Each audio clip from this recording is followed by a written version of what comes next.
variopinta, múltiple, de muchos colores, como un arco iris.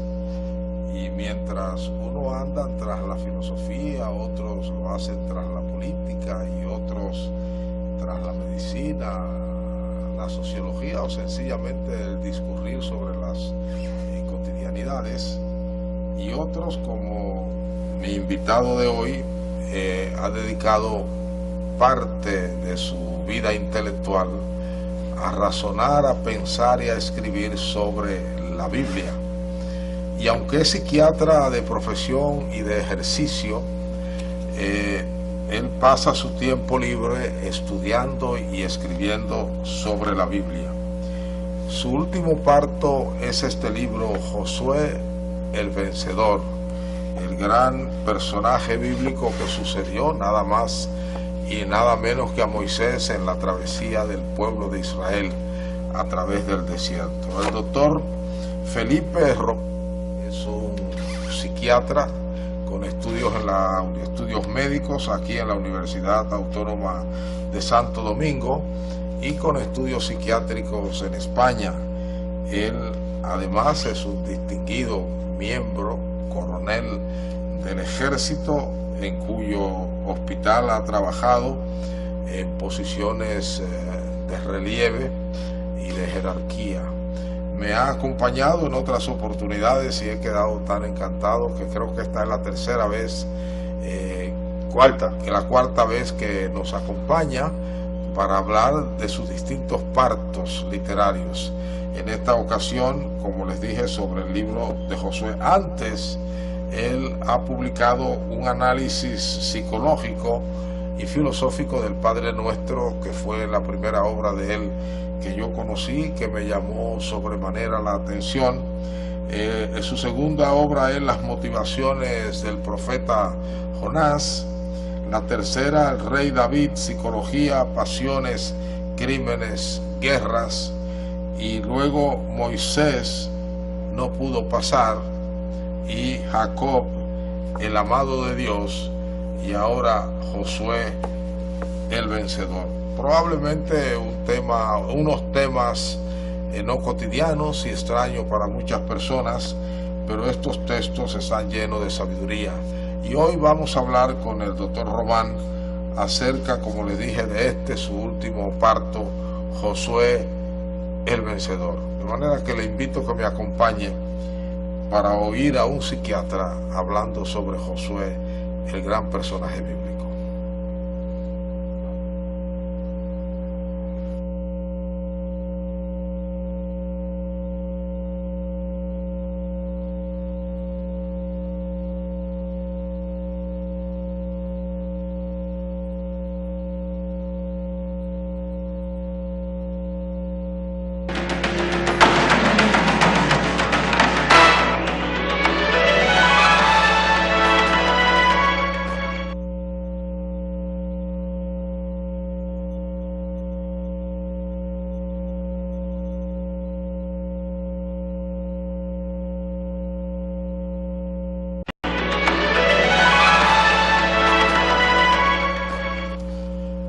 Doctor Felipe Román, muchísimas gracias por la generosidad de acompañarme. Hacía un tiempo que no le veía, pero sabía que usted estaba como esa hormiguita escondido trabajando, y veo el fruto de parte de su trabajo, porque sé que usted es un hombre que ejerce su profesión todos los días, pero le roba ratos para dedicarse a su pasión, que es la escritura, y la escritura bíblica de manera particular.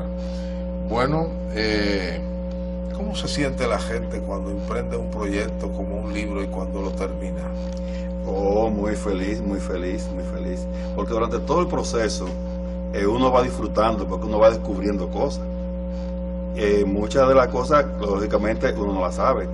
Viene por sabiduría de Dios, y otras que uno la busca en los diferentes libros y cosas de esto. O sea que realmente es un trabajo que da una gran satisfacción.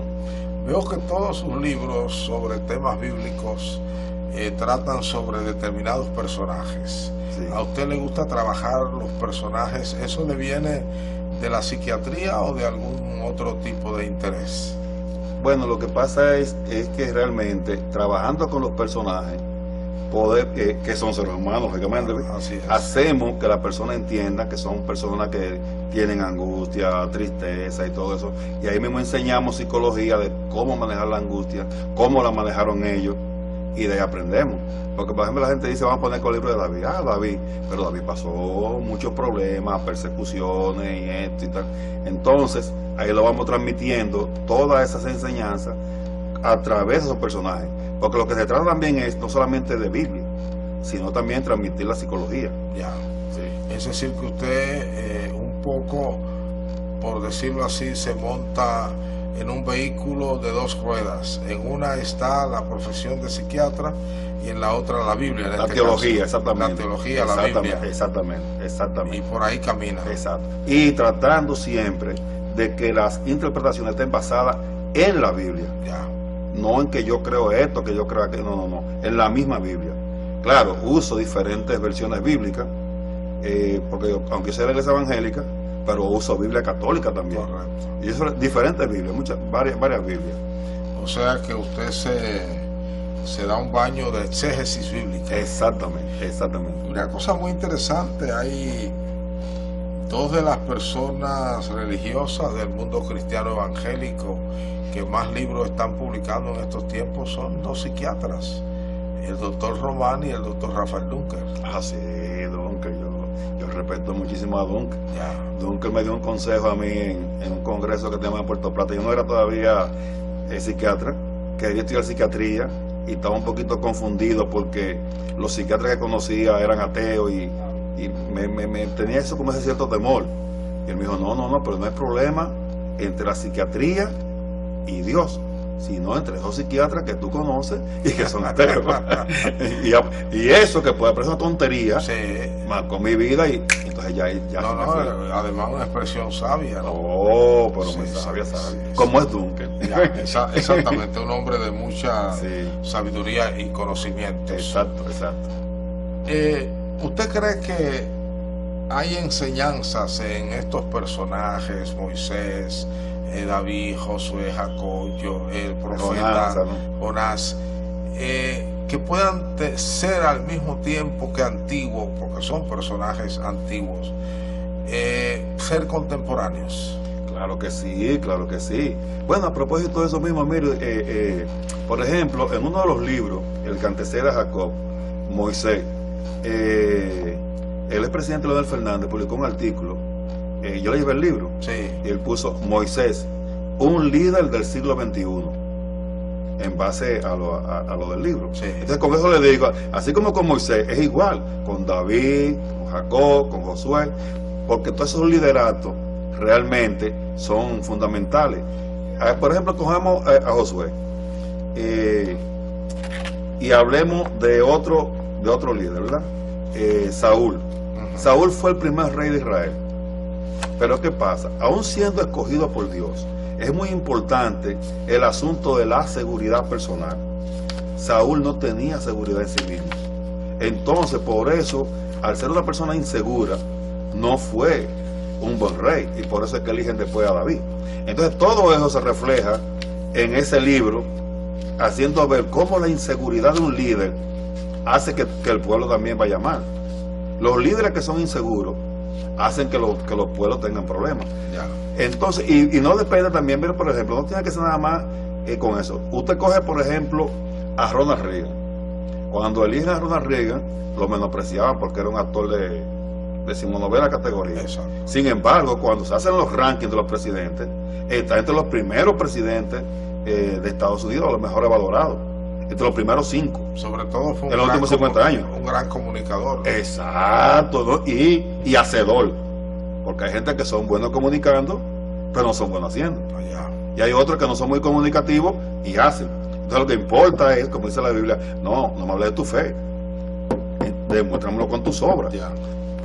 Este libro tiene 9 capítulos. 9. Extrañamente no tiene presentación.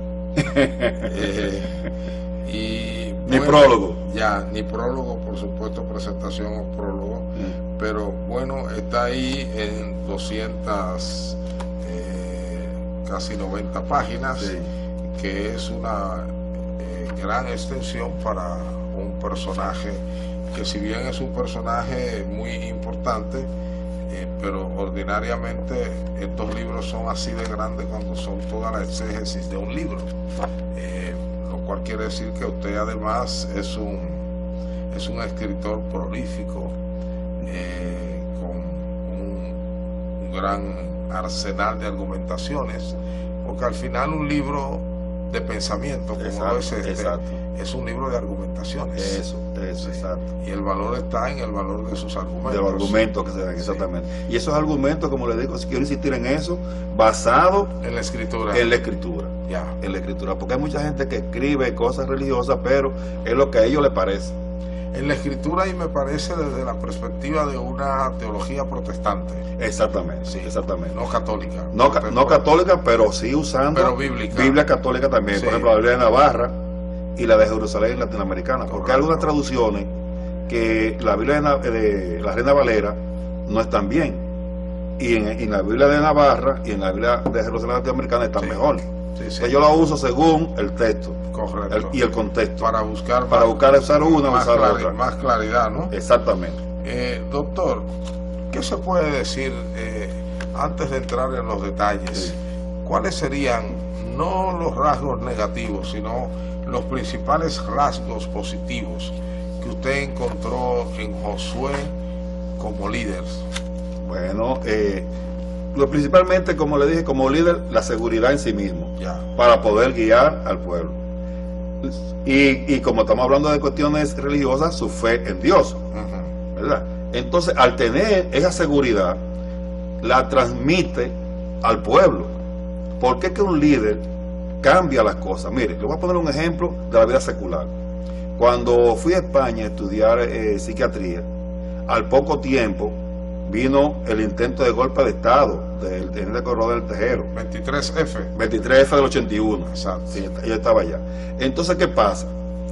El rey Juan Carlos, un poco tiempo después, habló al pueblo y ya eso cambió todo y calmó. Entonces, así mismo, Y él catapultó su liderazgo.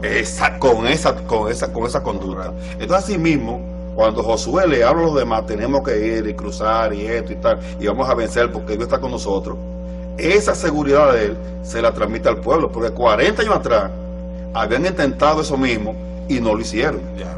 Y no lo hicieron. El hecho de Franco, el hecho del rey Juan Juan Carlos. Carlos, fue lo que le hizo ganar el bautismo, de que a él se le considera el padre de la democracia moderna de España.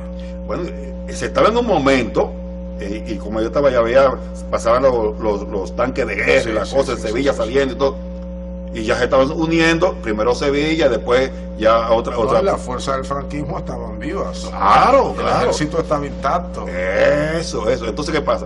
Pero cuando él va a la televisión y habla, te ordeno que vuelva a ir, todo frenó ahí. Eso. Esa tranquilidad de él la transmitió. Pero igual también usted coge en la vida secular, le digo, a Winston Churchill. Cuando en la Segunda Guerra Mundial están bombardeando y esto y tal, se tumban a Francia, Polonia, no nos rendiremos y ganaremos. Y le transmitió eso al pueblo y el pueblo sigue aguantando. Entonces, para usted hay dos grandes rasgos positivos en Josué: la seguridad de él en sí mismo Y la fe en Dios. y su fe en Dios. Que la pondría al revés. Ya. La fe en Dios y que es lo Y que la su seguridad. seguridad. Porque, por ejemplo, mire, escúcheme, en el Salmo 56 dice: en el día que temo, yo en ti confío. Porque como seres humanos tenemos temores. Pero ese salmo no lo escribió Josué. No. Pero Ya. estoy diciendo para ir a esto. Correcto. ¿Por qué lo pongo de primero? Entonces uno tiene temores, pero si ese temor uno lo deposita en Dios, Dios le quita ese temor. Entonces por eso digo, el primero, la fe en Dios, y esa misma fe en Dios lo ayuda para la seguridad. Ya. Y en el aspecto negativo, es decir, como humano que él era, aunque era un hombre que confiaba en Dios, ¿cuáles identifica usted como sus principales rasgos negativos? Bueno, más que negativo, vamos a decir negativo reactivo. Mira qué pasó. Que en una ocasión van a pelear ya tienen primero una gran victoria y después toca pelear contra un pueblo más pequeño. Entonces él se deja llevar del informe que le traen los espías que le envió. No, eso no es nada, que yo cuento. Y tiene una derrota.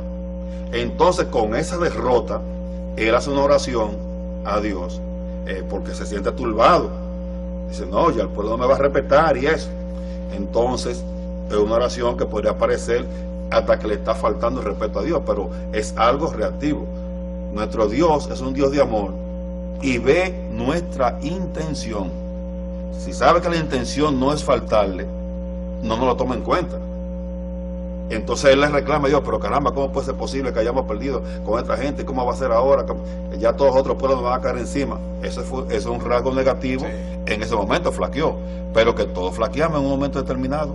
No es esa persona que diga, no, yo soy como uno de esos superhéroes. Y aún los superhéroes, Superman, con la kriptonita, el otro, todos tienen una debilidad. Ya. Y nosotros como seres humanos tenemos siempre algún tipo de debilidad. Entonces tuvo esa debilidad cuando pasó ese problema de perder una batalla importante. ¿Cuál es el retrato o la semblanza psiquiátrica que tiene el psiquiatra Román de Josué? Yo lo veo a Josué. Mire, incluso yo lo pongo a Josué por encima de Abraham. Ya. Porque Abraham falló en muchas cosas que no tenían una implicación tan grande como esta le estoy diciendo de Josué.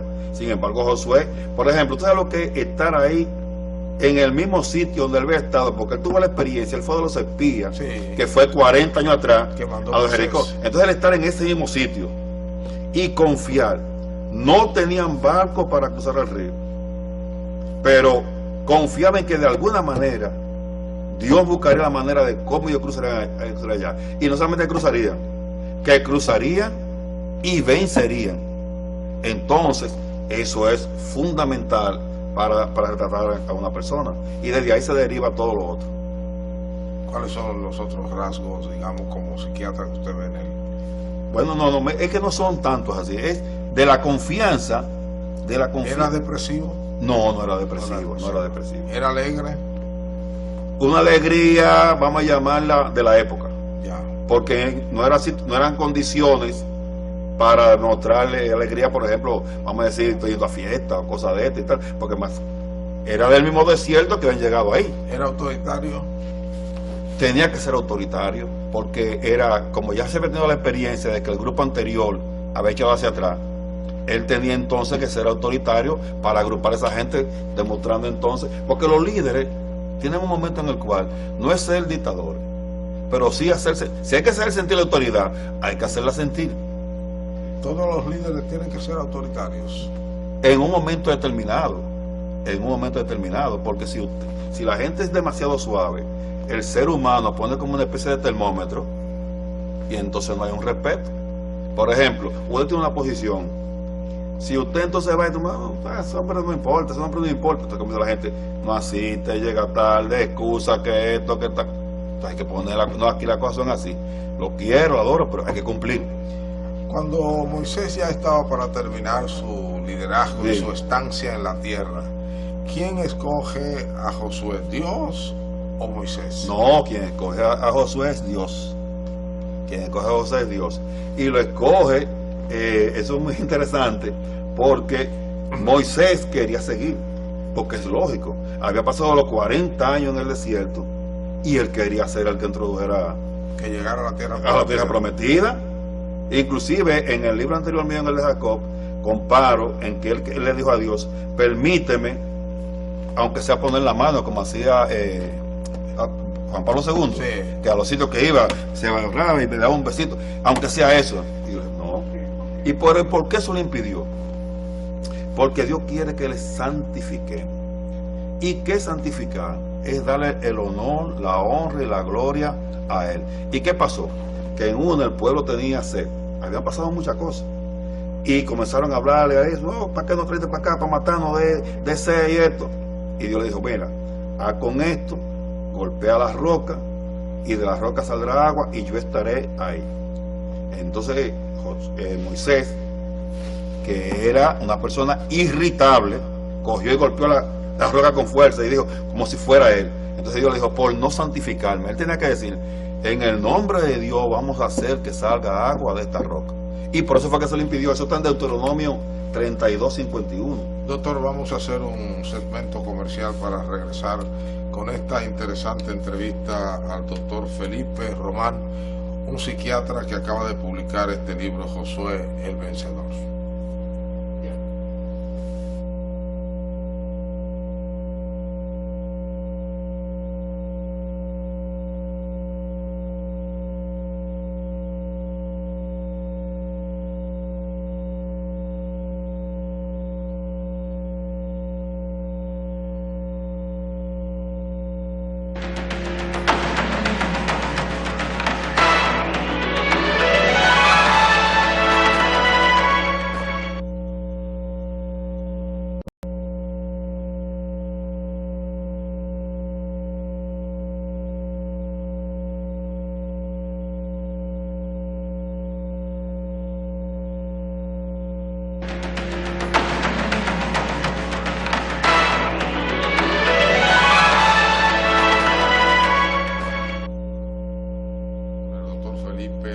Autor,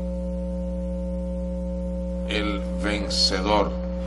Bueno, hay que decir que Josué tuvo una gran escuela, que fue la escuela de Moisés. Exacto.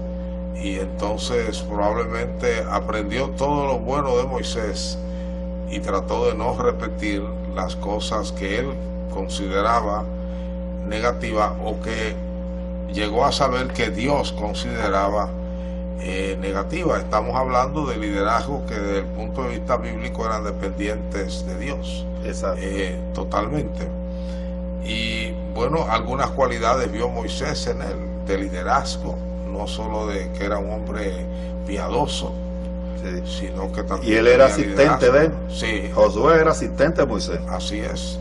Era su lugarteniente, diríamos hoy. Y la primera batalla que hubo, que fue cuando los amalecitas, ellos iban en el desierto, lo atacaron por la retaguardia que no se usaba, fue una cosa, un completo deshonor, como el ataque para el árbol de los japoneses.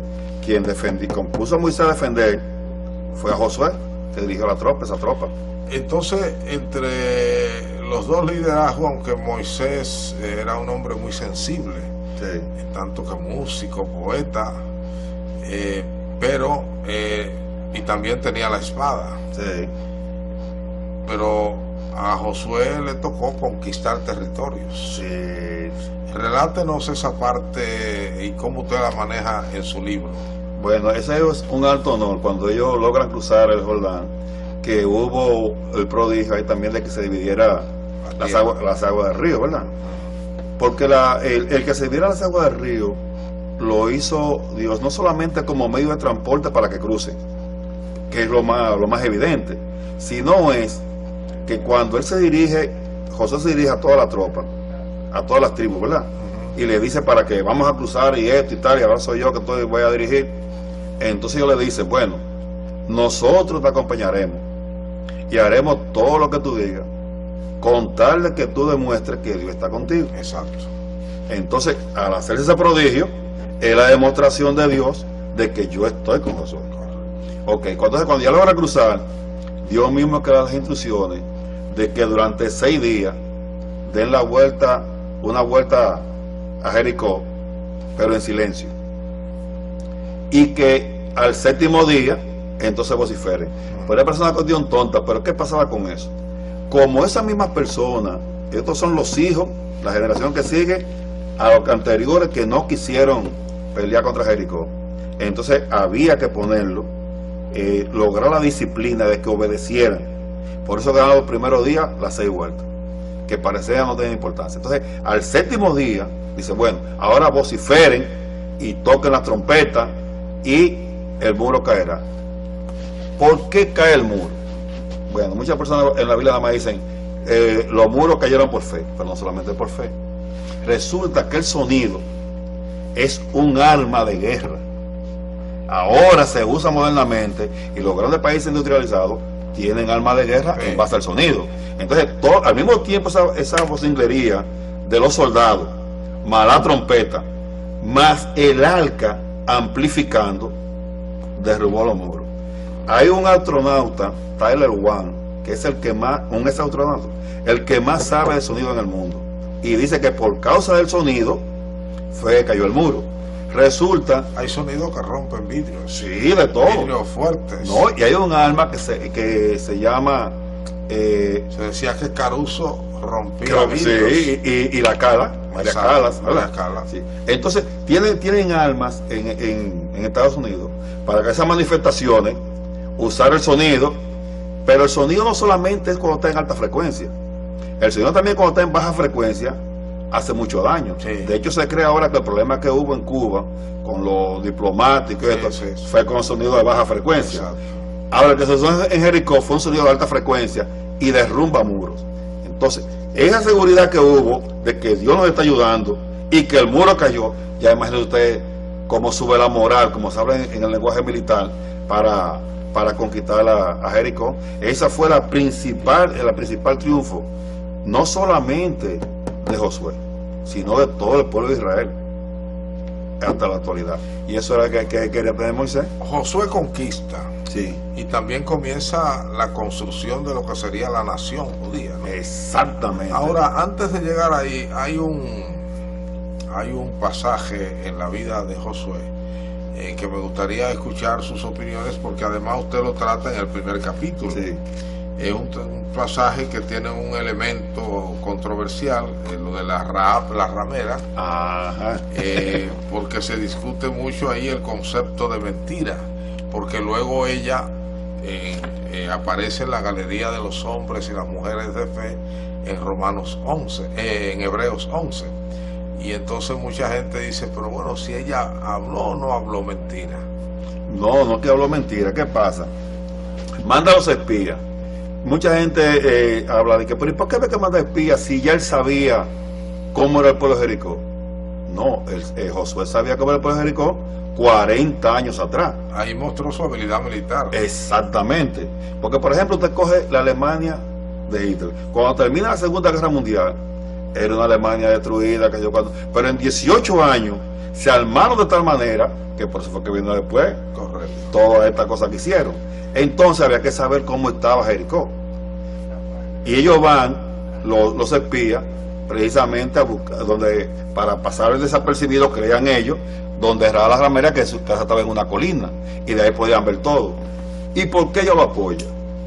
Ella lo apoya porque ella, como prostituta, se siente rechazada. Sí. Y además ellos sabían, toda la gente de Jericó sabía de los triunfos anteriores que había tenido Moisés, y sabían que Dios le estaba ayudando, y tenían miedo. Entonces ella le dice todo, mira esto, vamos a hacer aquí.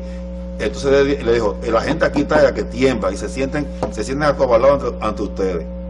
Entonces, en la genealogía de Jesús aparece Rahab la ramera. Cuando tú buscas en San Mateo, ahí está en el capítulo 1.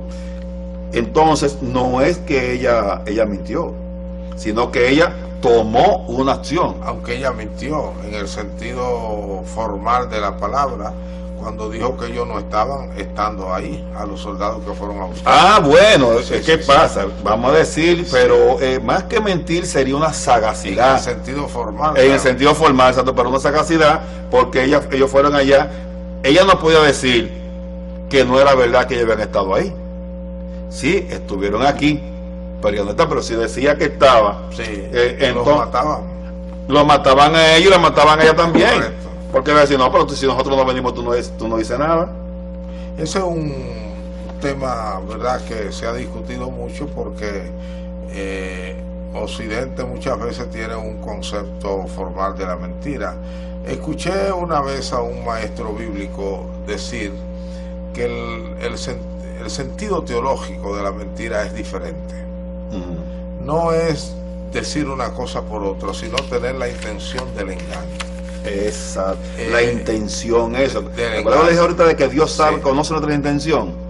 Sí. Porque a veces usted dice algo incluso que no es la realidad, para proteger a alguien. Exactamente. Que fue el caso para proteger de la muerte, como usted muy bien observó, no solo a los espías, Sí. sino también ella y su descendencia. Y sus familiares, Exactamente. Sí, ¿sabes? porque ella se salvó. Sí. Y en esos tiempos que era la cosa tan difícil. Sí. Era la cosa tan difícil. Si todavía ahora los espías son muy rechazados. Imagínese usted entonces en esa época. Sí. En unos espías, unas personas que no eran espías, que mandó David a dar un pésame a otro rey, porque otros dijeron, pueden ser espías, nada más por eso lo castigaron, Sí. le cortaron la bala por la mitad, le cortaron la ropa por aquí, y lo humillaron, simplemente por sospecha. Ahora cuando realmente creyeran que eran espías verdaderos. Sí, eso es un planteamiento interesante para saber cómo se lee la Biblia y se interpreta. Exactamente, exactamente. Por eso es muy importante lo que usted dijo de ese evangelista, de la intención. Dios conoce nuestra intención. Y por eso también Jesús habla en San Lucas 16:9. Dice que muchas veces, o en la mayoría de las veces, los de fuera, los que no son de él, consiguen más cosas porque son más sagaces. Ya. Y es importante, pues, estaba hablando ahí de primero, era de un mayordomo que había sido acusado, Sí. y se manejó muy bien. Bien, entonces, Josué es quien cruza el Jordán. Exactamente. Que ese era el honor que quería tener Moisés y no lo exacto, tuvo. que Sí. es el río icónico en el sentido Exacto. de que le da el territorio a Israel Sí. y le pone de alguna manera los límites. Exactamente. Y ya cuando Josué deja de ser un conquistador de territorios y se convierte en un constructor de una nación, ¿cómo se comporta? Bueno, por eso decía que era un buen líder, porque de nada vale entonces que usted conquiste y después que conquista no sabe lo que va a hacer, como estábamos hablando por ejemplo de estos presidentes que podían ser no considerados, como decía, como por ejemplo como Reagan, Sí. no considerados bien, pero sí lo hacían bien.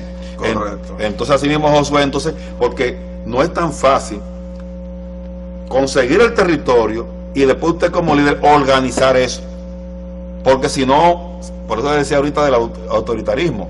Usted sabe, por ejemplo, cuando estaba Moisés, para el cuestión de repartir el botín, todo el mundo coge el botín, todo el mundo lo quiere, seguro. hay que poner un orden. Seguro. Entonces Josué puso el orden y se fueron estableciendo las diferentes regiones y todo eso, y ahí fue que comenzaron a hacer un país, porque antes era un grupo de gente que está en el desierto, Exacto. un grupo nómada. Ya. Entonces ahí comenzaron a hacer un país. ¿Dónde habría aprendido esos enfoques de organizador Josué? Porque Moisés, acuérdese de lo que cuando su suegro le llama la atención, Sí. porque no supo organizar grupos para impartir justicia, Sí. y lo estaba haciendo de una manera que él le dice, no está Te bien. vas a cansar Le mucho. dice, no está bien del todo lo que hace, porque va a desfallecer tú, dice Sí. una versión bíblica, y todo el pueblo. Entonces Jetro le dice cómo organizar por grupos. Sí, y lo hizo. Pero Josué como que llega con ese aprendizaje. Va bebiendo porque es que los alumnos aprenden de los maestros. Lo mejor que debe hacer un maestro es lograr que su alumno aprenda bien. Ya. Sí. Sí, no hay duda de que el ejemplo es la mejor lección. Sí. Y a eso tiene una segunda parte que en el libro de Santiago él dice que si queremos sabiduría solamente tenemos que pedirle a Dios con fe, y por eso hablaba de la fe al inicio de Josué. Sí. Entonces, aparte de aprender del maestro, le pide a Dios la sabiduría, y ahí ya está el complemento. Vamos a otro paréntesis para venir a la última parte de este interesantísimo programa con el psiquiatra Felipe Román.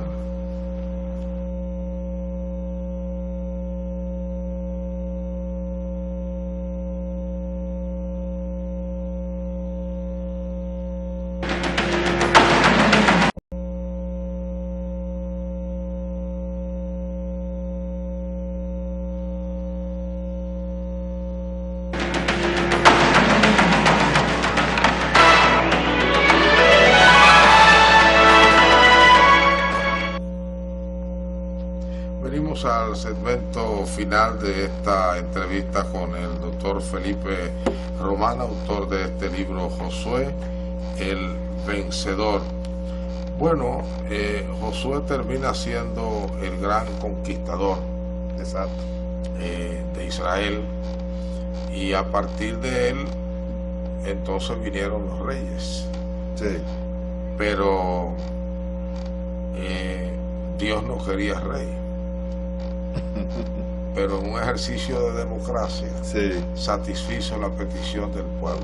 Bueno, realmente el pueblo le pidió a Samuel, Sí, sí. porque eran jueces. Eran jueces. Realmente primero vinieron Sí, jueces. después de Sí, exactamente entonces los jueces. a Samuel le pidieron, no, nosotros queremos tener un rey Sí. como tienen los otros pueblos. Correcto. Y entonces por eso es que eligen a un rey.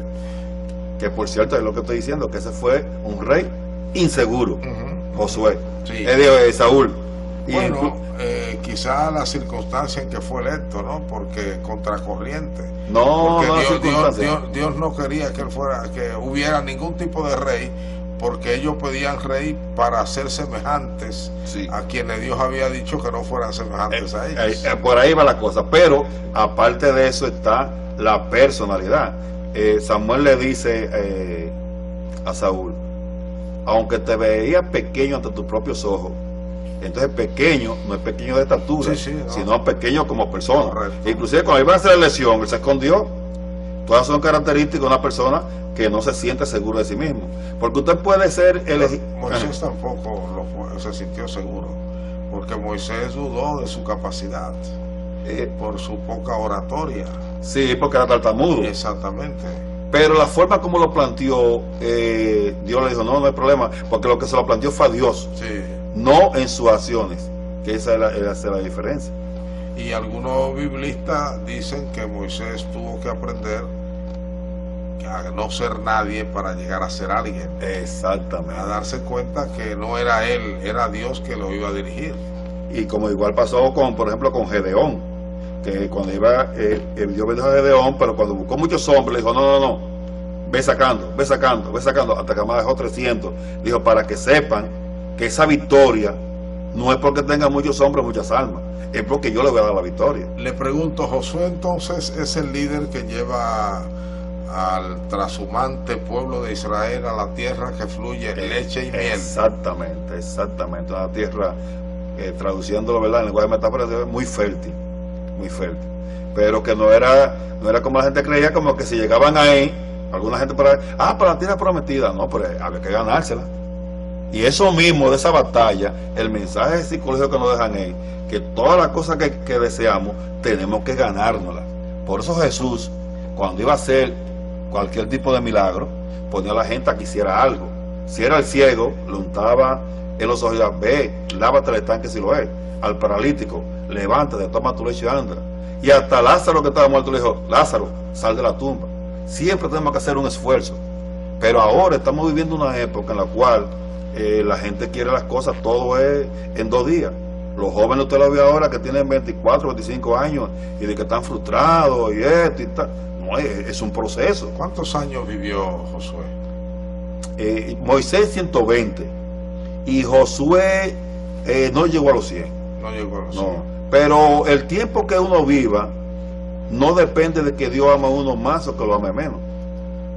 Pero sí, Ahora, la edad. pero sí le da mucho o poco tiempo No, para hacer cosas. Sí, ¿no? claro. Sí. Pero la edad que dice que debemos vivir en Génesis, porque hay un salmo de Moisés, que Moisés dice que 70 años, eso es Moisés. Pero el que dice Yahvé directamente, en el Génesis 6.3, es que debemos vivir 120 años. Y ahora, ya en Europa, se está hablando con seguridad de que los niños que nacan ahora van a pasar con mucha facilidad de los 100 años. Y en esa época del Génesis, ¿usted cree que se estaba pensando en años como los años nuestros? En ese periodo de tiempo similar. Sí, son como los años nuestros, pero es que había menos contaminación. Ahora no todo el mundo vivía muchos años. Los elegidos de Dios vivían muchos años. En realidad lo que no, había muchas plagas, también muchas cosas, habían 40, 50 años. Usted sabe que todavía hasta no hace tanto tiempo, cuando, por ejemplo, el mismo descubrimiento de América, Ya. morían los marineros por algo muy sencillo, una enfermedad se llama escorbuto, que es por falta de vitamina C. Y una tontería, pero ya ahora estamos descubriendo cómo curar muchísimos tipos de cánceres que antes mataban. Doctor, ¿cómo ha sido recibido este libro por la comunidad, digamos, cristiana? No, muy bien, excelente. Pero aparte de la comunidad cristiana también he recibido apoyo también de empresas. interesa. Y he visto encuestas. Exacto, exactamente, sí. Te encuestan y es rápido. Acá rato me están llamando para que lleve más. Ya. Sí, sí. ¿Y cuáles serían las enseñanzas básicas de un líder como Josué para estos tiempos? Bueno, desde la perspectiva, obviamente, de la fe se cristiana. resume en el mensaje final que él le da al pueblo. Le dice, bueno, ustedes pueden elegir otra cosa, porque tenemos libre albedrío. Pero dice, pero yo y mi casa serviremos a Yahvé. Ese es el mensaje principal, de una fidelidad a Dios. Y esa fidelidad nos trae éxito en la vida. Ahora, el éxito no solamente es, como la gente imagina, el éxito social. Ya. El éxito principal es la felicidad suya y encontrar la paz. Por eso Jesús dijo también, mi paz os dejo, mi paz os doy. No como el mundo la da, yo la doy. Entonces, eso es lo principal. Cuando él se dirige allá, él no se pone a decir, yo he sido lo máximo. No, no, no. Ustedes, temo que después que yo ya no esté, cojan otra cosa. Pero yo y mi casa serviremos a Yahvé. Y sabe que esa generación le fue fiel a Dios. Fue después, con ya vinieron los reyes y la cosa ahí, que comenzaron a desviarse. Pero esa generación a la que él se dirigió, le fue fiel a Dios. Usted me dijo hace un rato que Moisés era un hombre irascible, iracundo. Sí. En buen dominicano cogía cuerda, ¿no? Fácil. Pero es que las personas que son tartamudas quieren hablar, entonces ahí se ponen, se molestan. ¿Hay un rasgo parecido en la vida de Josué? No. ¿Violento? No, con Josué no. Josué lo que tuvo fue lo que podríamos llamar una tristeza irritable cuando tiene, le digo, esta derrota contra este pueblo y siente que él le ha fallado al pueblo y que al mismo tiempo como que Dios le ha fallado a él. Pero realmente fue una manera de ocultar su propia responsabilidad, porque él debió mandar una tropa mayor y no hubiera habido eso. Pero no solamente pasaba con Moisés por lo de tartamudo, sino también que era un pueblo muy difícil. Ya. Pueblo en formación, ¿no? Sí, exacto. Y en el caso con mucha necesidad. En el caso de David tuvo incluso debilidades que hoy llamaríamos carnales. Sí. ¿Hubo algo así en la vida de Josué? No, en la vida de Josué no. Y las debilidades carnales, lo que tenemos que pedirle a Dios es que nos ayude a no tenerlas, porque es que, como dije ahorita, somos personas finitas y somos débiles. Pero hubo líderes que la tuvieron y otros que no. Y otros que no, claro que sí. Por ejemplo, usted coge a Salomón, que es muy alabado por su sabiduría y todo eso. Sin embargo, Salomón yo lo pongo como un creyente quisquilloso, porque se queja de que tengamos que morir. Ya. Se queja de que todo lo bueno que él hace como rey, que pueda venir otro y lo desbarata. En sus estudios para llegar a feliz término la redacción de este libro, ¿qué fue lo que más le impresionó de la personalidad de Josué? La determinación de él para transmitirle seguridad al pueblo. Por eso lo dije lo de Juan Carlos. Sí. Porque entonces, si usted como líder no tiene seguridad, olvídese que se va a perder. Eso pasó cuando venía una batalla importante con Saúl.